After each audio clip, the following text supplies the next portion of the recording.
everybody, and welcome back to the Triboro Podcast. I'm your host, Nick O'Brien, as always, joined by my co-host, Justin Alonso. Hello, Justin Alonso. Welcome back. How are things?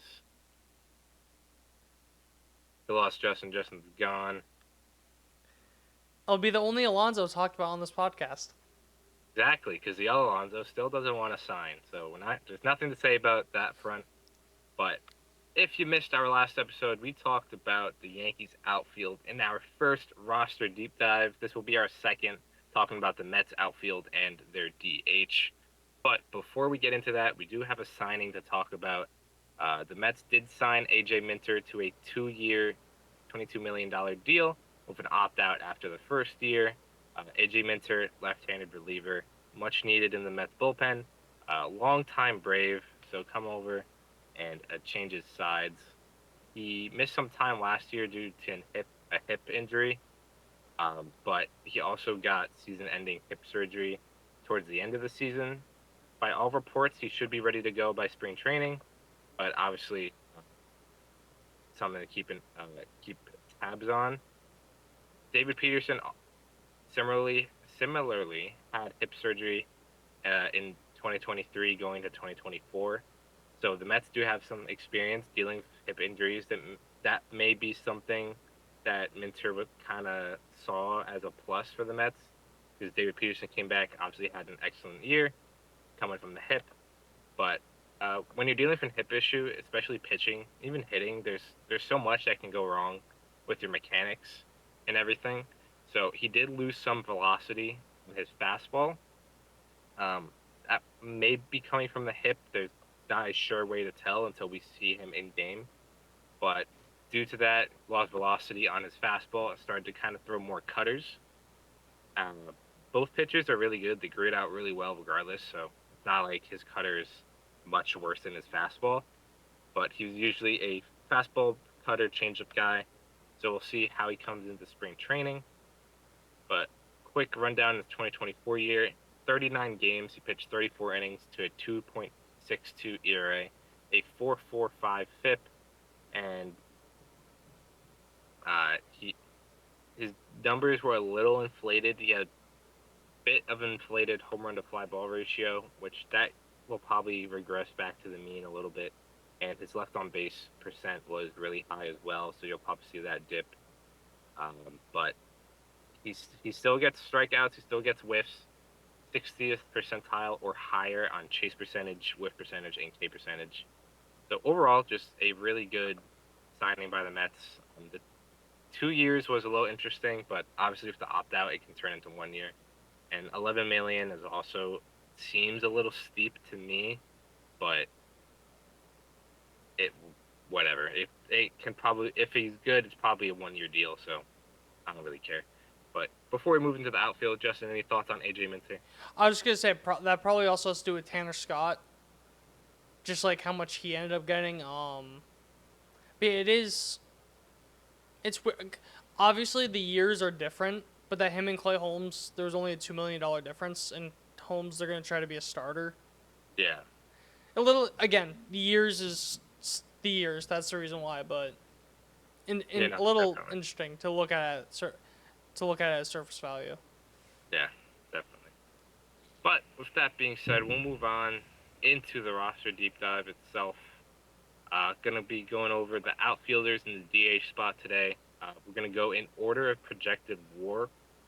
So first, of course, we're gonna talk about Juan Soto. Quick overview of his 2024. You don't need any introduction, but I'm giving it to you anyways. A career high 8.1 F WAR. He hit 288 for 419 on base, 569 slugging, and a 180 weighted runs created plus. Had career highs in F WAR, home runs, slugging percentage, WRC plus, K percentage, barrel rate, expected weighted on base average on contact, and hard hit percentage. He just improved across the board. Justin's gone because he's sad. And Fuck you. Juan Soto's a New York Met for the next 15 years. But you look at his baseball savant, very red, very, very red.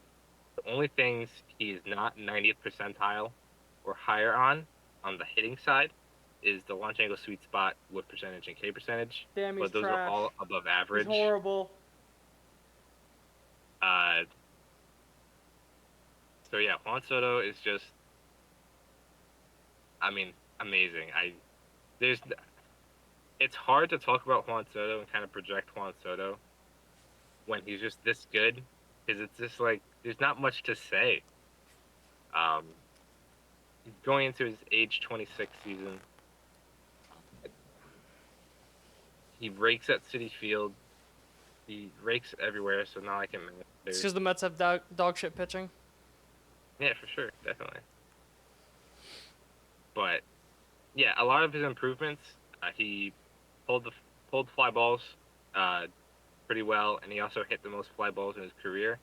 And I'm not even gonna chalk that up to the short porch because I don't think he had any like, or if he did, it wasn't a lot of like short porch specials, to I my don't think so knowledge. Maybe either, like a few.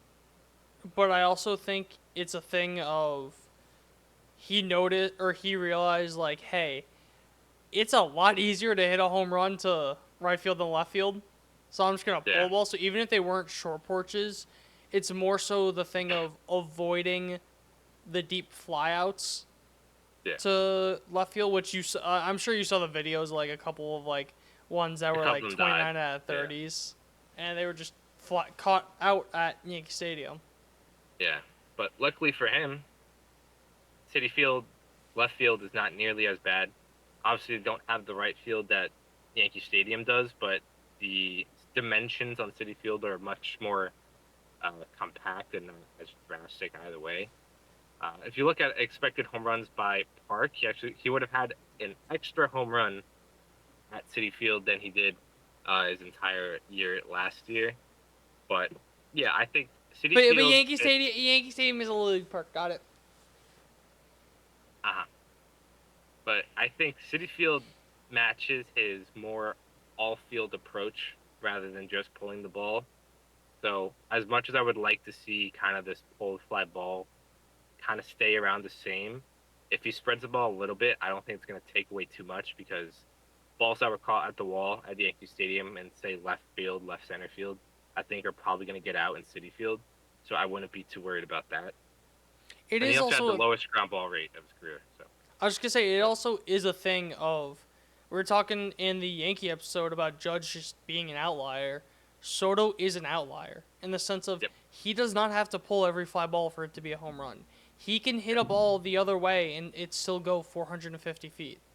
So, yeah, especially with a park that plays better to that ability, a lot more like balanced park, I think that's going to be good overall for him because of that. yeah, definitely. Excuse me. I think the only thing that might kill him is kind of the right center field gets a little deep sometimes. Sometimes it just doesn't carry as well out there. So that might be his one thing. But if he's pulling, it's kind of more like straightaway right field. I think be perfectly fine. But in that right center field, yeah, might see a couple more doubles instead of home runs. But I think again that kind of makes up for when he goes the other way, which will more than likely get out at the rate that we saw last year. Uh, Obviously, we'll talk about his defense. It's not great, obviously. Uh, 14th percentile outs above average at -5. He has a really good arm, about average arm strength, but he has a 30th, excuse me, 90th percentile arm value at +3. So he has a really good arm. He had a couple plays with the Yankees, cutting guys down, things like that. Um, yeah, but I mean, I think I mentioned it a few times when he first signed that to no discredit of Aaron Judge because it's not really his primary position. Aaron Judge is not a great center fielder. He's average to below average. You have Jose Siri now next to him instead of Aaron Judge, who can cover a lot more ground, is an elite defensive center fielder. So he may be able to kind of spell Soto some of those balls in the gaps a little bit. Siri may be able to run them down instead of kind of not relying on Soto, but maybe just take away some plays that Soto might not be able to catch up with. Bit of a counterpoint. Right field is very small at Yankee Stadium, so he's going to a decently sized bigger right field. Yeah, which is fair. It's absolutely fair. I wish I could see how he fared at City Field. I wish Hmm. that was a thing. Like But by park defensive yeah, metrics, yeah. but I kind of trust the Mets coaching staff when it comes to positioning because they made Brandon Nimmo and a below average center fielder into a borderline above average center fielder. So I think the positioning is going to be crucial. They kind of fixed that Brandon Nimmo, and I wouldn't see why not with Juan Soto. Just And don't ask Keith even Hernandez's opinion. yeah, exactly. But I, I think David Stearns mentioned it in Soto's press conference that even Soto himself knows he's not a great defender, and that's something he wants to work on. So obviously, when a guy's aware of that, I kind of you favor believing that he's going to work on it. So I could definitely see him improving. He's never going to be, or at least I don't think he's ever going to be a great defensive outfielder. But if he's average to maybe a tick below average, whatever. That's it's better than what he's been. So you take that, every day of the week. No. My only thing is, and this is not a knock on Soto, that was the whole talk of last offseason about how he worked nonstop to improve his defense. Yeah, So how much more if can he he worked improve? all off season on it? Uh, Again, different coaches staffs, different things, but I mean, to his credit, he did improve from negative 16 outs above average in 22 to negative 9 in 23 to negative 5 in 24. So to his credit, he did improve. It's not great, but he did improve, and he has been an above average fielder a few times in his career. one of the 2019, weirdest fielding outs above profiles. average. Yeah, 2021, 4 outs above average, and that's it. But only 4 years ago, he was an above average to borderline elite right fielder. So you take that for what it is. But again, he's not here to play defense. He's whatever, right? His defense is going to be a wash, but it's the hitting, right? And he's going to hit. He's always hit at City Field, so not worried about that whatsoever. But getting to his projections, similar to what Justin did for the Yankees, going to go over the three different models that are out right now: Fangraph, Steamer, and Oopsie. So for Fangraphs and Steamer are kind of in line, a little bit together. A 6.6 WAR season, 6.5 WAR season for Steamer. Both have him at a 169 weighted runs created plus, 36 home runs, tick below 100 RBI, 9 stolen bases. Got a speed demon out there. A near 19% walk rate, and just elite production. And then Oopsie is a little higher on him, a 173 weighted runs created plus, 37 home runs, a 6.9 WAR season. Uh, Probably falls somewhere in the middle of that, probably like that 170 weighted runs created plus mark. We'll see how bad his defense is. That's one of the only things that's going to bring his WAR down. If he improves on his defense, probably nearing another 7 WAR season. If not, you're probably looking to that mid 6 range, which again, perfectly fine, perfectly good. Um, but yeah, very excited to see Juan Soto in his first year as a Met. There's not much else to say about him. He does everything and more. He walks, doesn't strike out a ton, hits the ball hard, hits the ball in the air, doesn't chase, doesn't really whiff. Elite bat speed. I mean, again, he's great at literally everything when it comes to hitting. The defense, you take it for what it is. But any thoughts on Juan Soto, Justin? Understand. But moving on to the more, it's so no. This says more about Soto than everyone else in this outfielder. It's Soto, then you drop, and it's everybody else. But the next guy we're going to talk about is Brandon Nimmo, who had a very weird year, very perplexing year. They call it.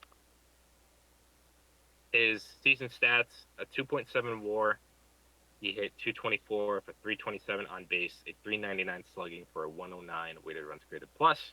It is his career worst full season.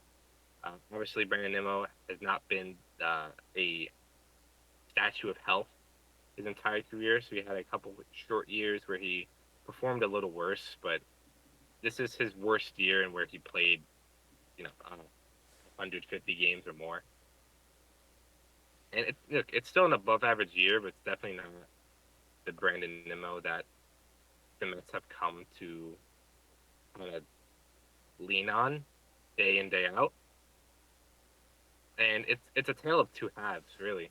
In the first half, he had a 815 OPS, compare that to a 595 OPS, a 133 weighted runs created plus in the first half, compare that to a 72 WRC plus in the second half.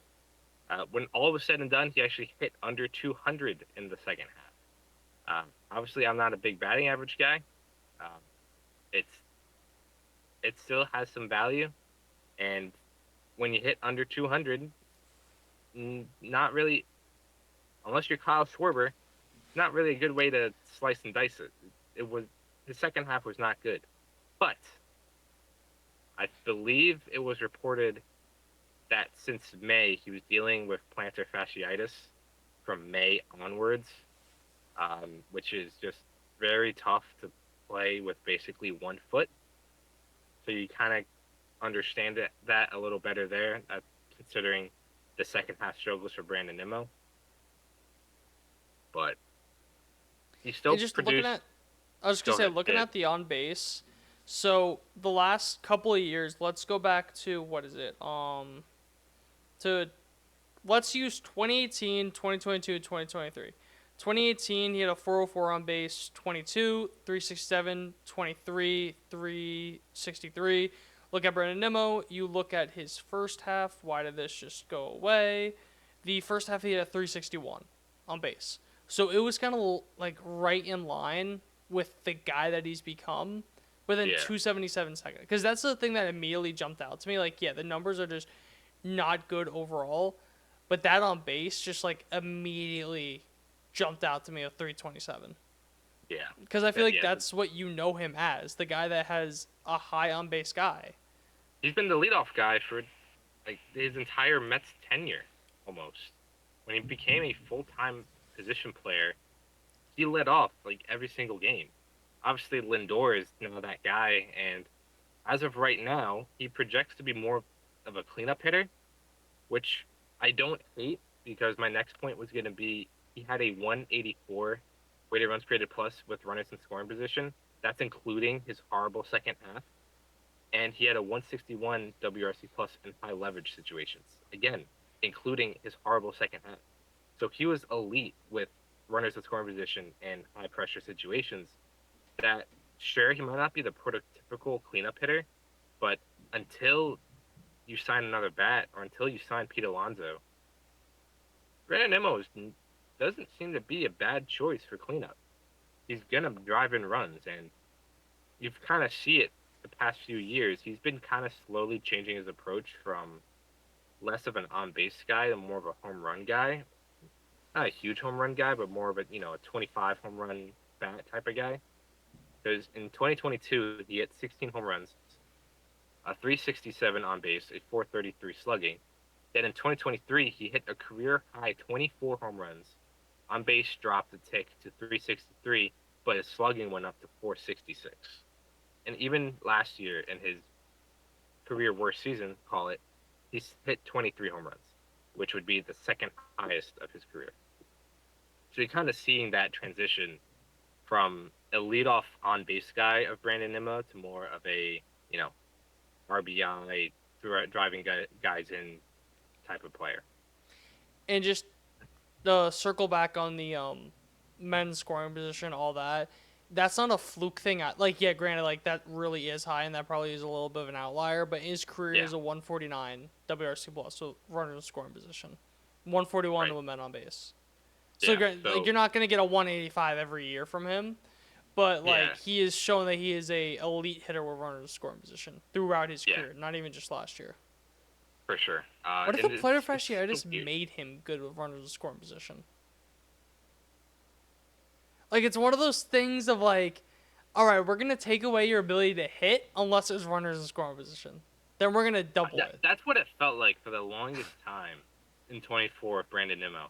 It seemed like he could not buy a hit to save his life unless there were men on base. Damn.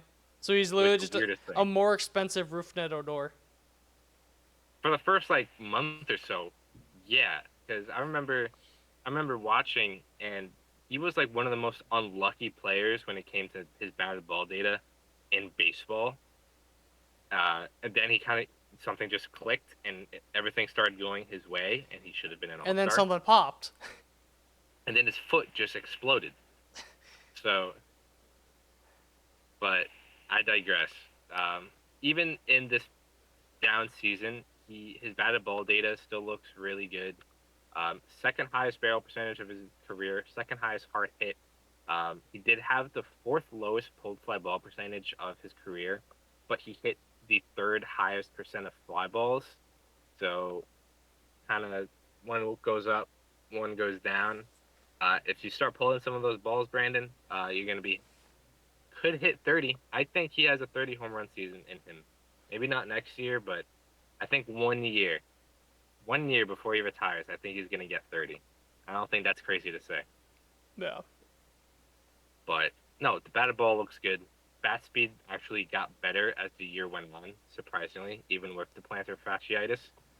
Um, Now, do you think but that yeah, was maybe a thing of he felt like he had to swing as hard as he possibly could, yeah, maybe kind of like trying to offset something like that. and that Maybe, made like chase numbers and shit like that go up obviously. yeah, because he hasn't been a big chase guy. Obviously, he's been like the epitome of patience. Hmm. I mean, you even go back to 2022, he was 75th percentile or better in walk percentage, K percentage, whiff percentage, and 90th percentile in chase percentage. But in 2024, he struck out at a below average tick. He whiffed at slightly above average, uh, chased a little more, still walked at a pretty elite rate. So again, you're seeing Brandon Nimmo kind of turn himself less from an on base guy to more of a more overall hitter. I don't want to call him a slugger because he's really not, but more overall kind of like damage doer, I guess to call it. But projections, take a look at them real quick. 119 from Fangraphs, 119 from Steamer, and a 117 from Oopsie. 2.8, 2.8, and 2.6 F4, 18 home runs, and 19 home runs from Oopsie. Elite walk percentage and strikeout rate will stay about the same. Uh, but yeah, I'm not worried about Brandon Nimmo. I honestly think the plantar fasciitis thing is tough to play through. Carlos Correa missed, I don't call it 3 quarters of the season due to the same thing. And look, it's kind of like a pain tolerance thing, really. So obviously Correa missed 3 quarters of the year, but Brandon Nimmo played through it the entire year. I mean, he still played 150 games. He played 151 games, and a majority of that was on one foot, and including the postseason. So he played like let's do some quick 100 math. He call played 165, yeah 170. yeah just around that 165 games, and call it maybe 100 games with this injury. So last time they reported it, Brandon Nimmo hasn't begun to sprint or run or anything like that, but I think that was like a month ago. Uh, the, from what I remember from the story, the Mets didn't seem too concerned. That seemed to be right around the trajectory that they want him on. So obviously, it's something that, correct me if I'm wrong, Justin, the plantar fasciitis is not something that really goes away completely. It is something that can come back, right? So this is very anecdotal evidence. because this is Yeah. my mom, and it also is a Yep. different. There's so many things that are different about the situation. One, my mom's diabetic, so obviously like extremities they're gonna be a lot tougher.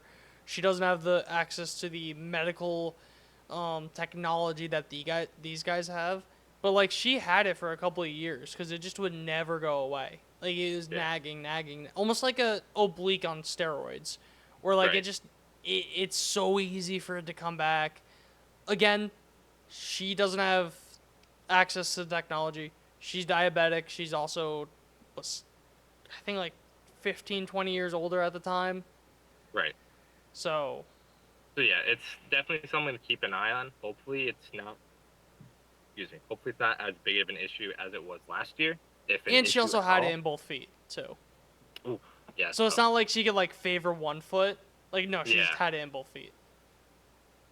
But yeah, and due to that, he was about an average defender in left field. I probably see him more as a slightly above average defender. He's never been a great defender, except at 2022, when he was really good in center field. But yeah, I'm not worried about Brandon Nimmo. I expect him to have a full bounce back year and kind of be more in line of his last couple years, where he's been kind of a 130 where he runs created plus. I mean, 2021, 92 games, but 135. 2022, 151 games, 132. 2023, 152 games, 130. So I'd probably pencil him in more at the 125, 130 mark uh, than the 119, 117 mark that these projections have him at. And again, the batted ball stuff looks good. He's always been a patient hitter, but you're starting to see him kind of move away from that. And yeah, if he pulls the ball in the air a little more, I think he'll see some more of those balls get out. But any other thoughts on Brandon Nimmo? Last year going into next year. I'm looking at his feet.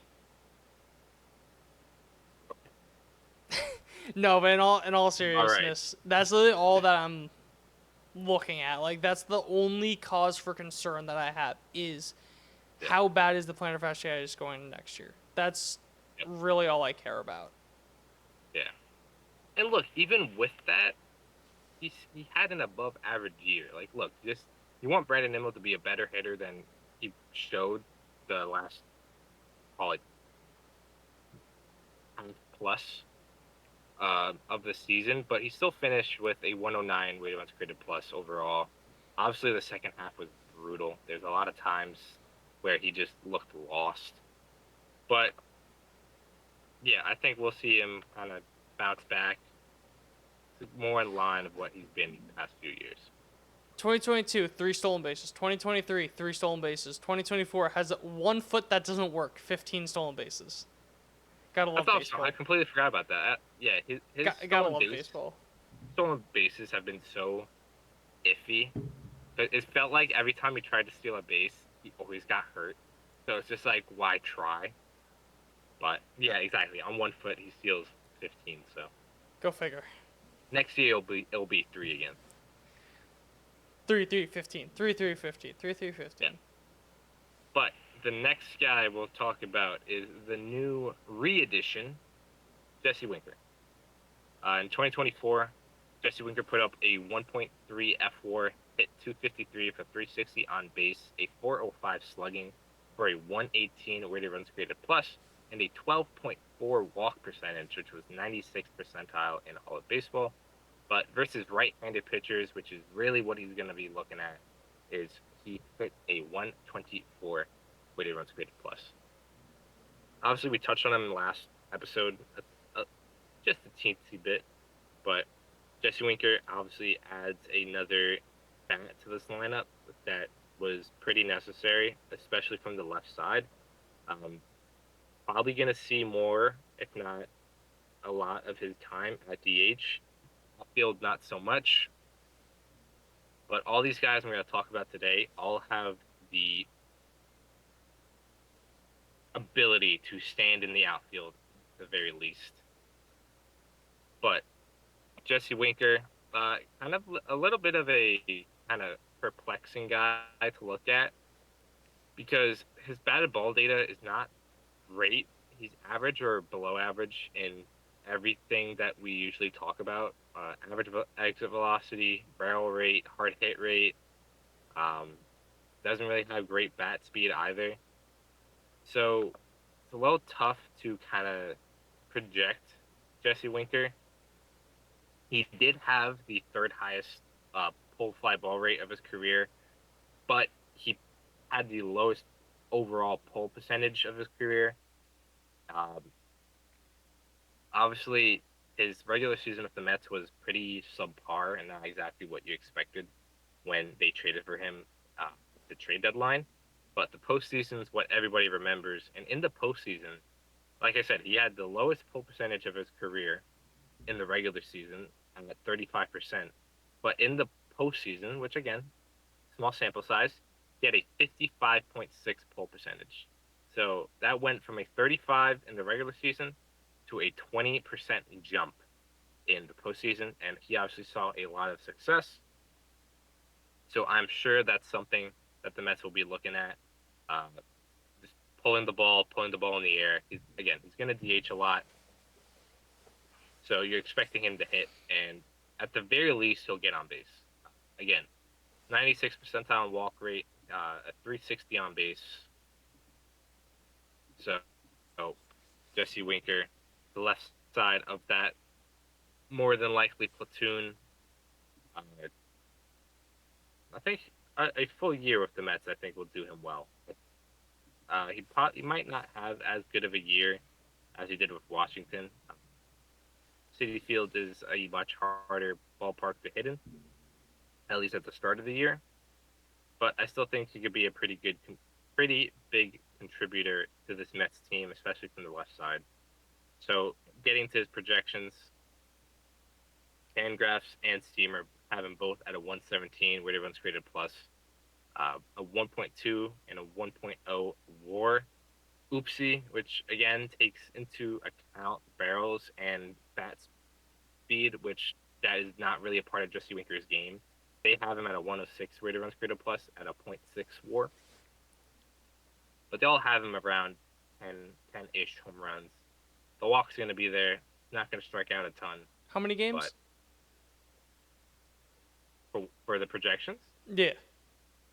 they have him at 97, which seems low. Okay. Yeah. I'd probably say like You're, 110 to 120.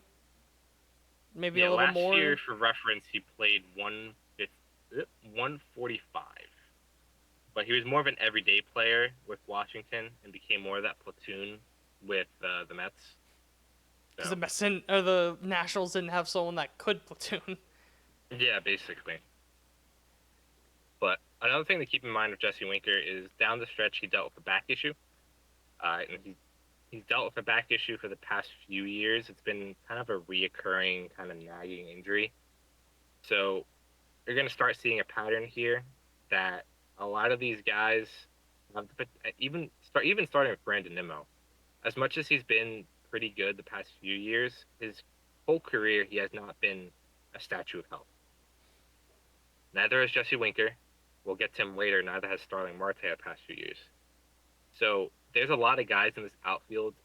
It's a pretty crowded outfield, but I think this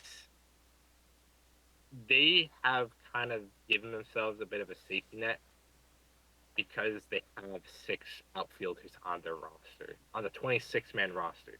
That's not even including Jeff McNeil, who can play the outfield. So they have 7 potential outfielders, and a lot of them potentially could miss time. That's just a part of their game, unfortunately, or that's just where they are in their career. So Jesse Winker is one of those guys.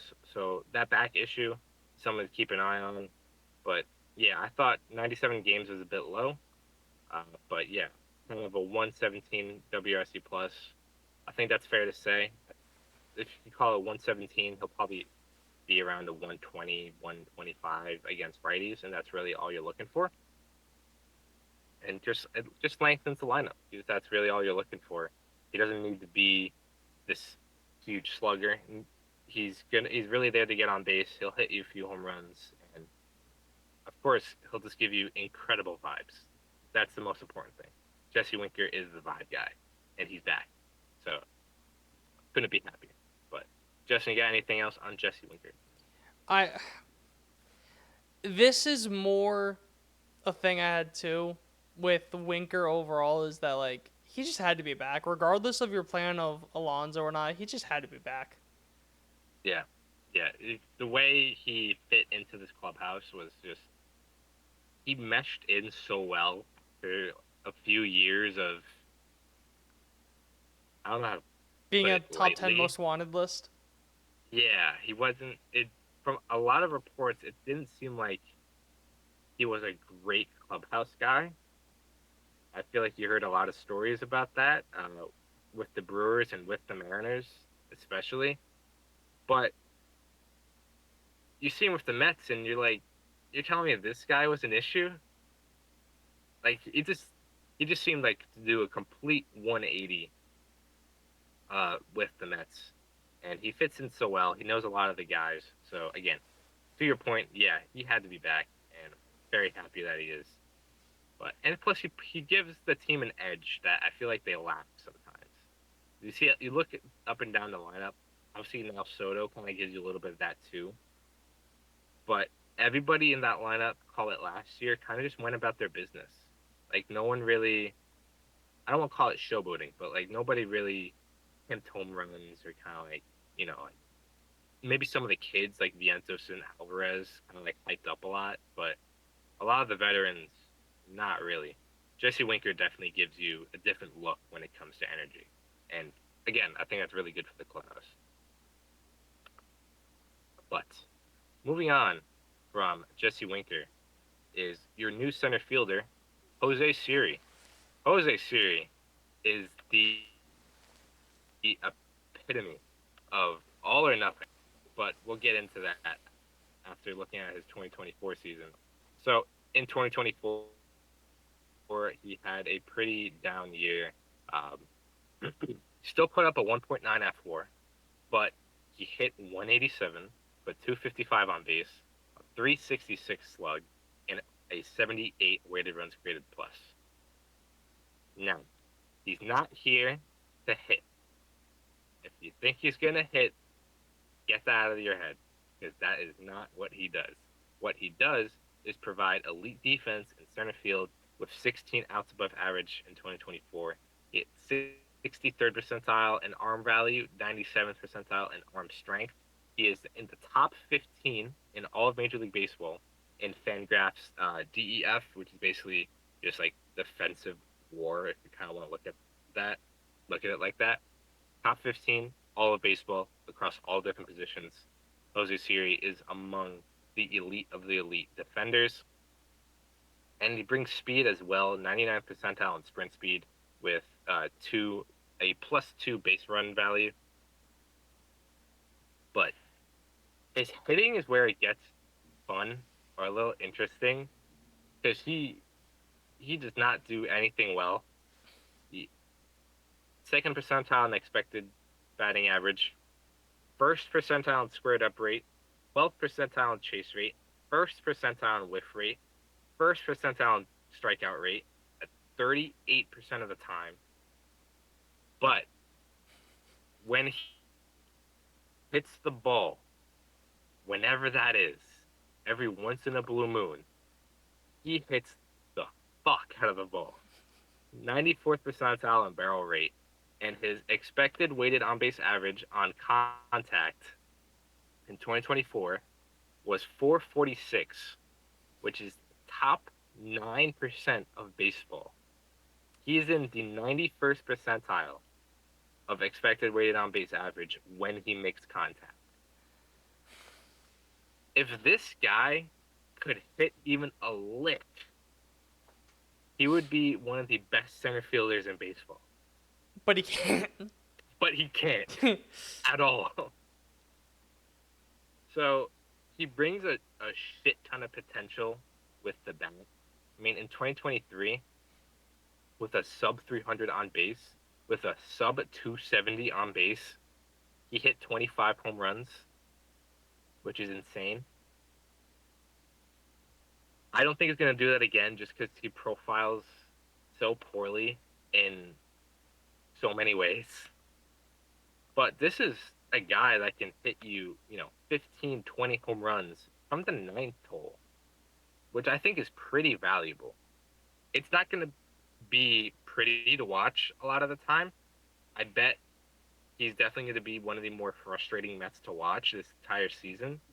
But if this guy gets on a little bit of a run, he can absolutely carry the team for a week.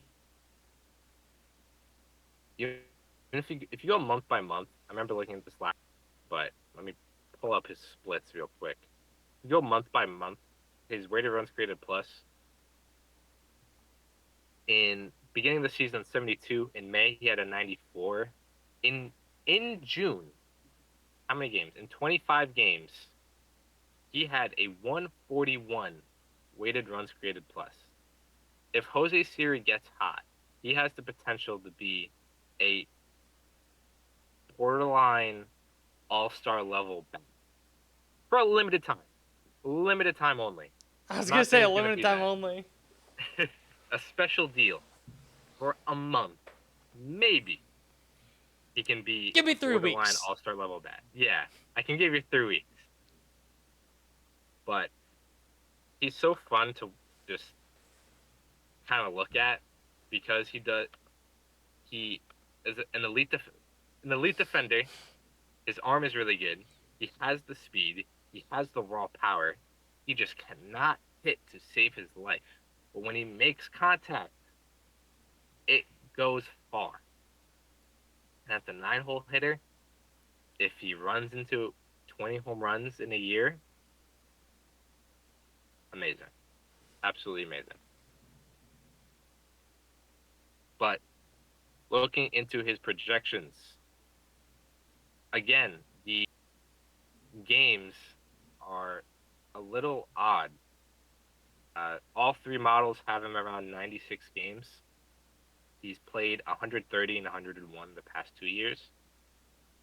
Fangraphs and Steamer have him at an 83 WRC plus, around a 1 WAR. Oopsie has him at 92 weighted runs created plus, around a 1.5 WAR. Again, that probably because the barrel rate is borderline elite, and the bat speed is a tick above average. So, Jose Siri, I mean, look, he's there to be in center field and catch everything that goes his way.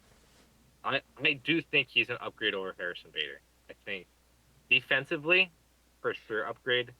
The bat is probably a little bit of a wash. Bader might be a little more consistent because his is more contact approach, but I think Siri brings a little more value with his bat, which is crazy to say, just because of the potential he has when he makes contact. Yeah.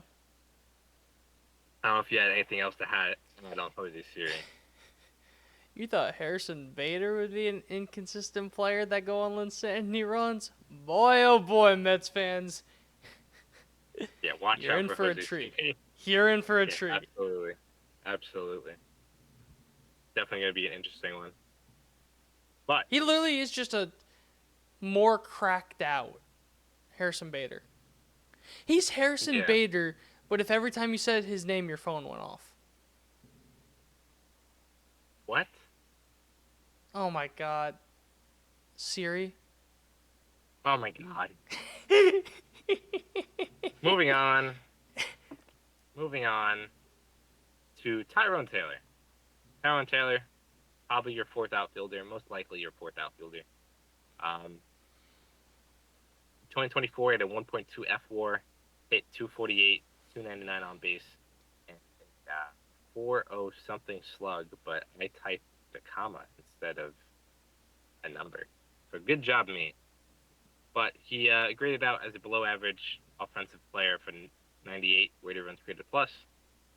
His slugging percentage was 401. Just so you know. But 98 weighted runs created plus. Obviously, another guy that brings defense, very similar to call it Trent Grisham on the Yankees. Excellent defender, um, prototypical fourth outfielder, 6 outs above average, a -1 arm value, which I found very interesting when he has 90th percentile arm strength, and he's 90th percentile in sprint speed. So every off his batted ball stuff, kind of similar to Winker, is very below average or average to below average. Uh, Average X velocity not great. Barrel percentage is a little below average. Hard hit rate is 22nd percentile. Bat speed not great, but he's like, I feel like Trent Grisham is kind of like a tick above fourth outfielder. Tyrone Taylor is a fourth outfielder. He doesn't hit all that much. Strikes out at a decent clip. Doesn't really get on base. He can run into a few home runs and just gives you really good defense no matter where you put him. And he has the tendency or kind of the potential to kind of have those. I like to call them his Tyrone takeover games. He had one against the Yankees when he owned Garrett Cole. You know, like out of nowhere, he'll have like those 3 for 4 nights with like 4 RBI and like a home run or something like that. You know, that's kind of the value that Tyrone Taylor brings to the Mets. Just a fourth outfielder to spell some of these guys. Uh, but yeah, there's not too much to say about Tyrone Taylor. He's just a fourth outfielder. Um, so looking at his projections, his are even more interesting. He played 130 games last year. I do think he would probably fit better playing less. I think we talk a lot about playing time and, you know, getting guys right when they need to play a lot. But I think Tyrone Taylor is one of those guys that if you just, you know, play him like once every fourth, fifth game, he'll have a good game probably, especially from the bottom of that lineup. All projections have him at 78 games. Fangraphs and Steamer have him at 46 weighted runs created plus, but 0.8 and 0.7 WAR respectively. And then Oopsie has him at a 92 weighted runs created plus at a 0.6 WAR. So, fourth outfielder gives you a little bit of something, not much of anything. Uh, that's Tyrone Taylor. He's just a fourth outfielder. He's just there. He's just a guy. Right, Justin? We love Tyrone. We love Tyrone. This This is a is a Tyrone Tyrone Taylor. Taylor podcast. This is a Tyrone Taylor podcast.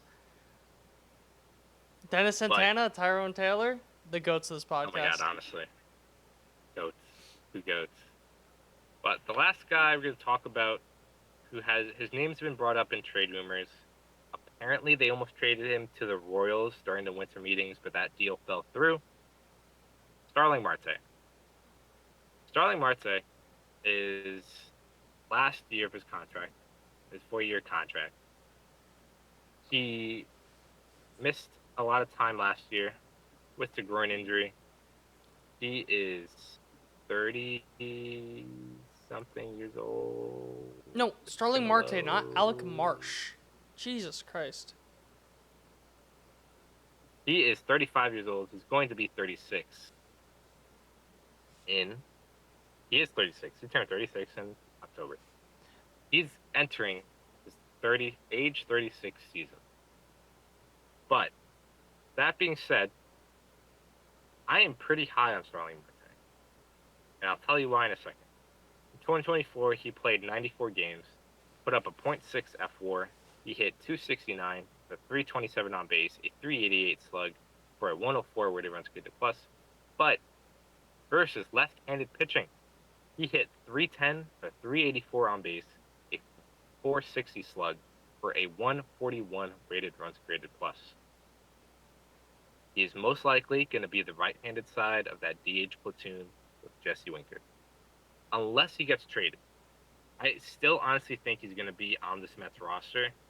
I think with his salary, and everything, I feel like he's going to provide more value being on the roster than anything you could get from him. Because when they were talking to the Royals about trading, they were talking to the Royals about the right-handed reliever Hunter Harvey, which he's a solid reliever, more of kind of like a project. He hasn't really had that consistency. So I'm not sure how much a reliever like that outweighs the value that Starling Marte could bring as the right-handed DH. Now, I see you going back and forth. So, Justin, what do you think about that? Because my thing is, as a right-handed DH, he's gonna play what 50 games. Call it if you're playing him strictly against lefties, 50 games. Yeah. Call it. You want to pay $19.5 million for a DH that's only playing 50 games? Yeah, fair. That'd be $60 million if he's playing 150 games for a DH. Yeah. I mean, look. At the end of the day, the salary is the salary. It's the last year of the contract, so I feel like that's what makes it a little more digestible. Now, look, if they trade him, I'm not gonna like sit here and cry about it, but I'm not sure how much they could get back in terms of value that he couldn't provide just being on the team. And I really like Starling Marte too. I think that's the other thing. My thing though is, say that when they offload him, they take on, just to make it a round number, $7.5 million. So they offload $12 million. I think if you get, it was Hunter Harvey, you said? Yeah. Hunter Harvey, and then you sign another guy or two, and you use that money in an effective way, I think that would be a better allocation of resources. The only thing is what guys are there. Yeah, I'm not. That's the other thing. I'm not sure.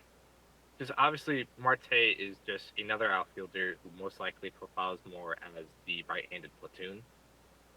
I'm not sure, so I'm going to look that up now. Okay, I got a question. Who else could fit the bill for that? Free agency or in-house? In-house is a much tougher option, but I got a question. Okay. Would you rather Starling Marte or Hunter Harvey and call it Hasa Kim for the same price? Kim would play third base. Vientos to first.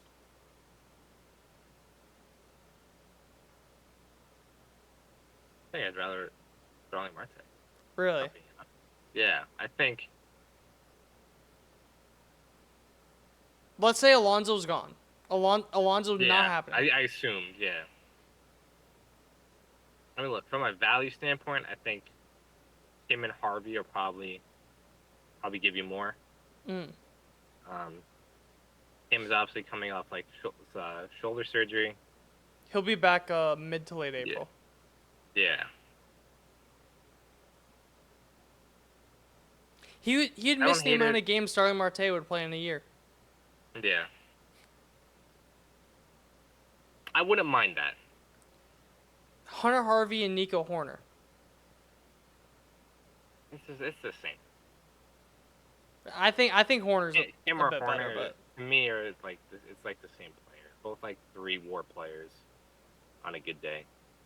I just have a tough time looking for the right-handed part of this platoon, because Jesse Winker is not playing against lefties, and you're not DHing like a Kim or a Horner or something. Ronnie Mauricio, if I could say his name. Come on down, Mauricio. Come on down. No, thank you. You like just started doing baseball activities. He sounds ready. But you look up and down this, like even the 40-man and the prospects, I really don't see someone that could fit the bill for the right-handed DH. So just keep the guy. The 1-year deal at this point. I'm sure he's not gonna. I don't think it's gonna be a strict platoon. And like I mentioned, a lot of these guys are, knock on wood, could potentially miss time.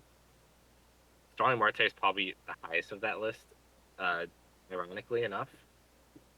So I think he'll definitely play against some righties, but finally, to get into the reason why I like Starling Marte, or kind of high Starling Marte, in 2024, He posted the highest average exit velocity in his career, the second highest expected batting average, third highest expected weighted on base average on contact, fourth highest expected weighted on base, second highest pulled fly ball rate of his career.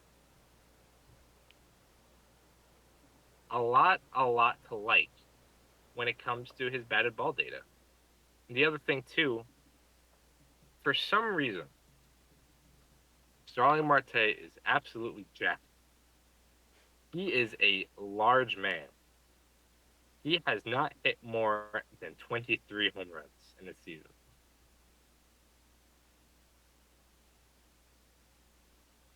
I don't want to say if he could put on muscle, because I don't know how much more muscle he could put on.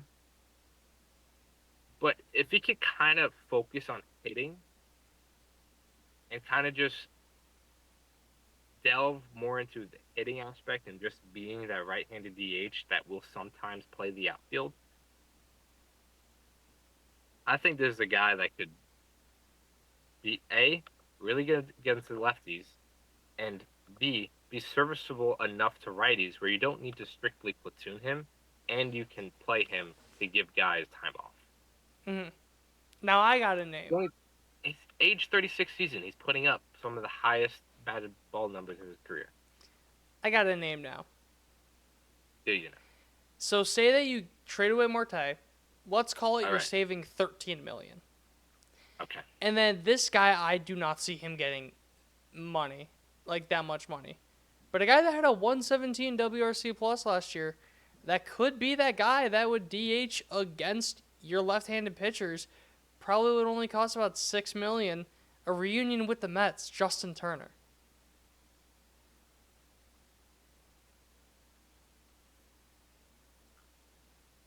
From a pure roster just construction, I do not think Justin Turner fits this team at all. He can't really play the field anymore. He is almost strictly a DH, which I think the Mets are trying to move away from. We saw it last year with JD Martinez. I don't think they want to add another guy like that. I would bet Starling Marte would have a better year than Justin Turner. Okay. Production standpoint. Alright. So I would pass on that. I would agree too, but I'm a guy for the third of the price. Yeah, I guess. The only guy I would really kind of consider, not I don't want to say consider. Mark Hanna's free agent. Bring him back. I don't care. I don't care if he's worse. Bring him back. I need him for vibes. Bring Mark Hanna back. Would be interested. I'm pretty sure he's still unsigned. James McCann. No. JD Martinez.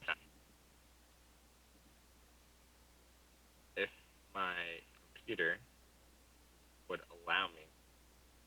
Brandon Drury. Yes. Randall Grichuk. Randall Grichuk. Randall Grichuk. No, but I heard that guy drinks orange juice after brushing his teeth, though. He would. Like the type. His mother told me that she's a Yankees fan. These are real chirps that I heard Yankees fans chirping Randall Grichuk with, by the way. But I think Randall Grichuk would be one of the guys I'd be willing. Again, willing is not the right term. But I would be quite okay with moving on from Starling Marte in some form of trade and bringing on Randall Grichuk. Because against left-handed pitching, Randall Grichuk hit .319 with 386 on-base percentage, a .528 slug. That's a .913 OPS for a 151 weighted runs created plus. And against righties, he had a 116 weighted runs created plus. So if you trade away Starling Marte for call it a reliever, and you sign Randall Grichuk, I would be very okay with that. Because he can hit lefties. He's above average against righties. He's a better defender than Starling Marte, which is a low bar. And his batted ball numbers look even better.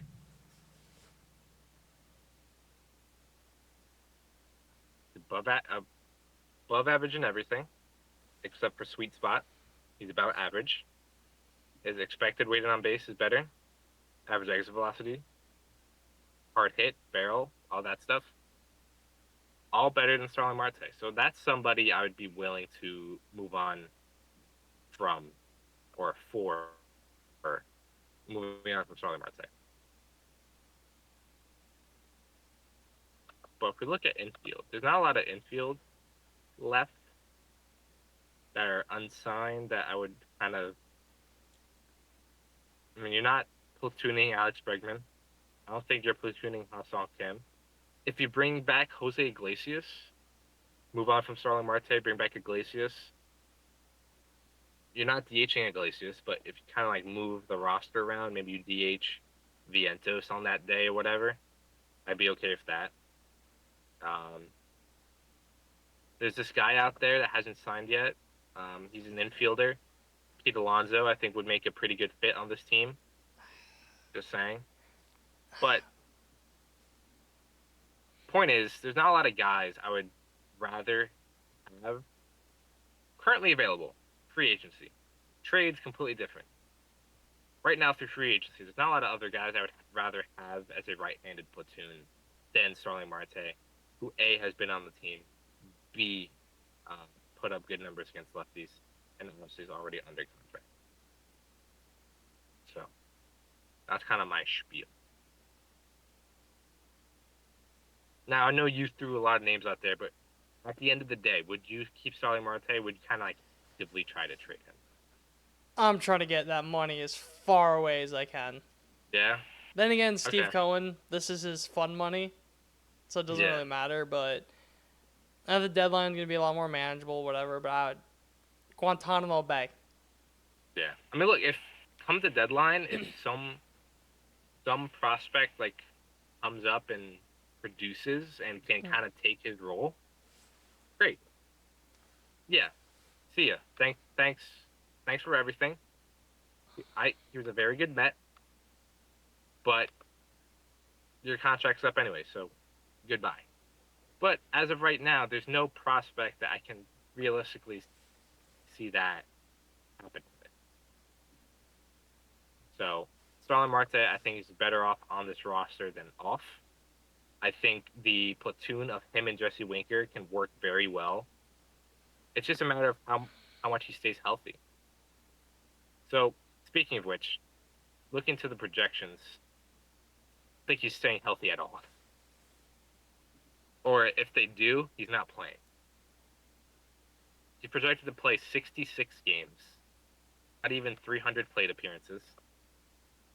Fangraphs and Steamer have him a 103 weighted runs created plus. Oops, he has him at a 99. And then they all have him around a 0.5 WAR. So projections are not high on Starling Marte. A, they don't think he's going to stay healthy, or B, they don't think he's going to play a lot. But that was 6 outfielders that we went over. That's just on the 26-man roster.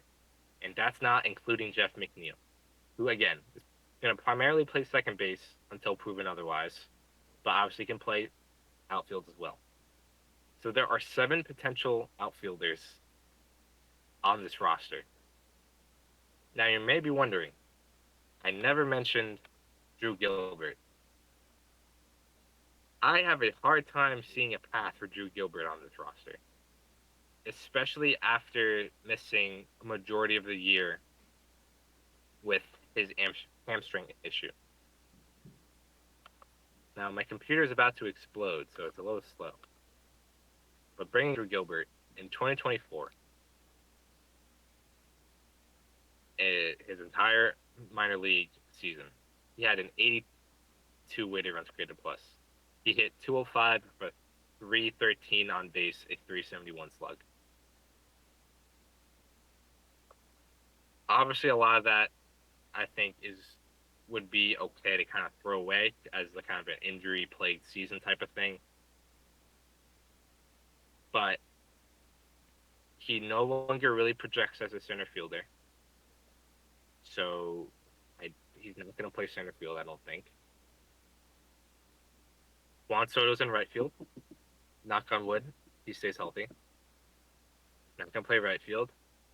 Maybe center field. I'm excuse me, left field. But if Nimmo misses time, that's kind of Tyrone Taylor's like prime position. And then I'm sure Starling Marte and Jesse Winker are gonna make their ways into the outfield mix every once in a while. So I have a really hard time finding a spot for Drew Gilbert, A, on this roster, and B, to play someone. So unless they get ravaged by injuries, again, knocking on wood, I would probably rather trade Drew Gilbert as of right now. Because he projects more as a right fielder, and you just locked up right field for at least the next 5 to 8 years. Because then then we could talk about moving Juan Soto. I think Drew Gilbert, as of right now, is pretty expendable. But obviously, his value is possibly at its lowest it's ever been because of the injury, and he didn't really produce when he was healthy.